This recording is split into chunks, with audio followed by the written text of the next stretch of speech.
এই প্রথমবার বান্ধবীদের সাথে বাস জার্নি করে এত দূরে একটা জায়গায় ঘুরতে আসলাম, আর জায়গাটায় ঘুরে মনটাই একদম ভালো হয়ে গেল। অনেকদিন ধরে প্ল্যান করতেছিলাম আমরা 3 বান্ধবী মিলে একসাথে কোথাও ঘুরতে যাব, আর এখন তো আমার ননদিনীও আমার ফ্রেন্ড, তো সবাই মিলে রেডি হয়ে বের হয়ে পড়লাম। অনেক দূরে ঘুরতে যাব আজকে। আমার হাজবেন্ডও আমাদের সাথে যাচ্ছে, আমাদেরকে বাসে তুলে দিবে। আমাদের এলাকাতেও ঘোরার জায়গা কম নাই, বাট প্রত্যেকটা জায়গায় আমরা অনেকবার ঘুরে ফেলছি অলরেডি। তাই আজকে নিজেদের জেলার বাহিরে মানে পাশের জেলায় যাচ্ছি ঘুরতে। বাস স্ট্যান্ডে এসে বাসে উঠে পড়লাম আমরা 4 জন মিলে। আমার হাজবেন্ড আমাদেরকে বাসে তুলে দিল, আমরা 4 জন মিলে যাচ্ছি। ফ্রেন্ডরা মিলে সবসময় আশেপাশে ঘুরতে যাওয়া হয় রিক্সা বা অটোতে করে, এই ফার্স্ট টাইম বাস জার্নি করে যাচ্ছি। ননদিনীর সাথে মারামারি করে কোনোভাবে জানালার পাশে বসছি। আমি তো বসে বসে সুন্দর বিকালের বাহিরের ভিউটা দেখতেছি, আর এদিকে আমার বান্ধবী সুমায়া তো গভীর ঘুমে। বাসের মধ্যেও সে একদম ঘুমের রাজ্যে হারিয়ে গেছে, এদিকে কি হচ্ছে তার কোনো হুঁশ নাই। যাই হোক, সবাই মিলে মজা করতে করতে উঠতে উঠতে চলে আসলাম এই জায়গায়। আমরা আজকে ঘুরতে আসছি পুঠিয়াতে, পুঠিয়া রাজবাড়ি ঘুরবো।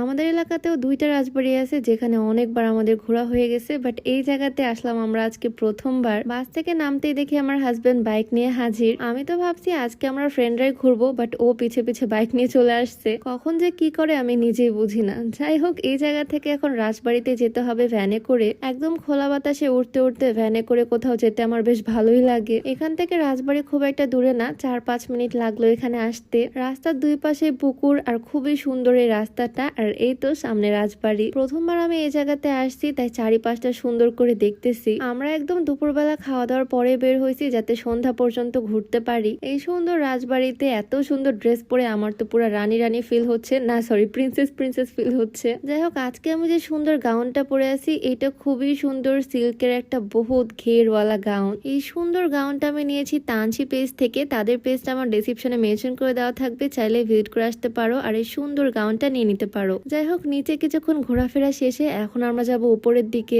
এত বছর পুরানো এই রাজবাড়িটাও এখনো একদম নতুনের মতো লাগতেছে। বিশাল বিশাল পিলার, এত সুন্দর কাঠের সিঁড়ি। নতুন একটা জায়গায় এসে আমি ইচ্ছা মতো চিল করতেছি। উপর থেকে পুরো রাজবাড়ির ভিউটা অন্যরকম সুন্দর লাগতেছে। আজকে ঘুরতে এসে ভীষণ ভালো লাগতেছে, কারণ আসছি এত সুন্দর একটা জায়গায়, তাও আবার ফ্রেন্ডদের সাথে। আগে তো এভাবে স্কুল থেকে পিকনিকে যেতাম, আর এখন নিজেরাই চলে আসলাম ঘুরতে। আজকে তো জাস্ট পাশের একটা এলাকায় ঘুরতে আসলাম। আমি তো অনেক বড় প্ল্যান করে রাখছি। আমার বান্ধবীদের যখন বিয়ে হয়ে যাবে তখন আমরা সব কাপল মানে আমরা সবাই মিলে অনেক দূরে ঘুরতে যাব। মানে আমরা সবাই মিলে সারা দেশ ট্যুর দিব, পারলে তো ইন্টারন্যাশনাল ট্যুরও দিব।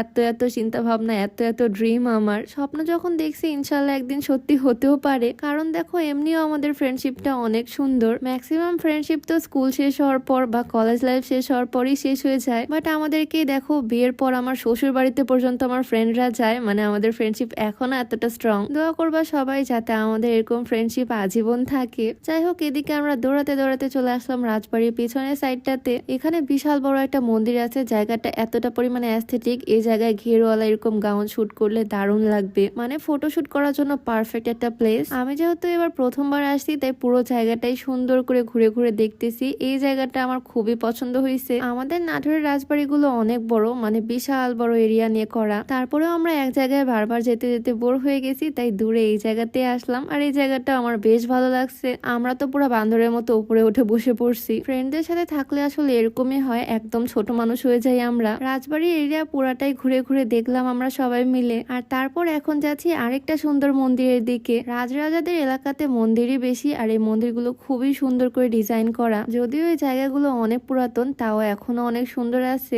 রাজরাজাদের আমলে এই জায়গাগুলো কতই না সুন্দর ছিল, তাই না? পিছনের সাইডটাতে একটু ঘুরে আসবো, বাট যাওয়ার কোনো রকমের রাস্তা নাই। এই রেলিং এর নিচ দিয়ে বের হতে হবে। কি আর করার, এভাবেই আসলাম। অনেক হাঁটাহাঁটি ঘোরাঘুরির পর এখানে বসে কিছুক্ষণ রেস্ট করে নিলাম, আর এখন ফাইনালি আমরা যাচ্ছি বাসার দিকে। ভ্যানে করে আবারও গেলাম সেই বাস স্টপ পর্যন্ত, আর এখান থেকে আবারও উঠে পড়লাম বাসে। ভিডিওটা যদিও খুবই শর্ট, বাট আমরা আজকে ঘুরে বেড়াইছি প্রচুর। বাসায় যাওয়ার সময় জবার সময় পিছনে বসছে, আমি আর আমার ননদিনী বসলাম সামনে, আর আমার হাজবেন্ড তো বাইকে করেই যাচ্ছে। যাই হোক, আজকে সবাই মিলে বেশ এনজয় করলাম, অনেক ঘোরাফেরা করলাম, অনেকদিন পর সুন্দর একটা দিন কাটালাম। তোমাদের কাছে ভিডিওটা কেমন লাগলো অবশ্যই কমেন্টে জানিও। দেখা যাবে নতুন কোনো ভিডিওতে। সবাইকে আল্লাহ হাফিজ।